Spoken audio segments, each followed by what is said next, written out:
ദമ്പതികൾ തമ്മിലുള്ള പ്രശ്നത്തിൽ ഇടപെടാൻ വിസമ്മതിച്ചതിന് ഭർത്താവും സംഘവും ചേർന്ന് യുവാവിനെ വധിക്കാൻ ശ്രമിച്ചതായി പരാതി.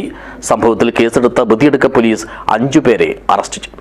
This news sponsored by Bobby Chemmanur international jewellers.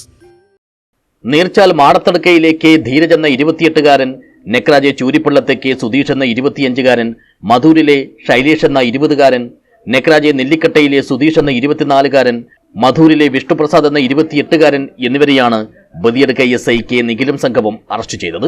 ഞായറാഴ്ച വൈകുന്നേരം നീർച്ചാലിലാണ് കേസിനാസ്പദമായ സംഭവം. ബേള മീത്തൽ നീർച്ചാലിലെ ബി സൂരജാണ് വധശ്രമത്തിന് ഇരയായത്. നടന്നുപോവുകയായിരുന്ന ഈ 27-കാരനെ മാരകായുധങ്ങളുമായി കാറിലെത്തിയ സംഘം ആക്രമിക്കുകയായിരുന്നുവെന്നാണ് കേസ്. കേസിലെ 2ാം പ്രതിയും ഇയാളുടെ ഭാര്യയും തമ്മിൽ കുടുംബ പ്രശ്നങ്ങൾ നിലവിലുണ്ട്. ഇവരിൽ ഭാര്യയുടെ മാതൃസഹോദരിയുടെ മകനാണ് വധശ്രമത്തിനിരയായ സൂരജ്. തങ്ങൾ തമ്മിലുള്ള പ്രശ്നം പറഞ്ഞു തീർക്കാൻ ഭർത്താവ് തന്നോട് ആവശ്യപ്പെട്ടിരുന്നുവെന്നും ഇതിന് തയ്യാറാകാത്തതിനെ തുടർന്നാണ് ഇയാളും സംഘവും ചേർന്ന് തന്നെ ആക്രമിച്ചതെന്നും സൂരജ് നൽകിയ പരാതിയിൽ പറയുന്നു. News bureau, Uppala.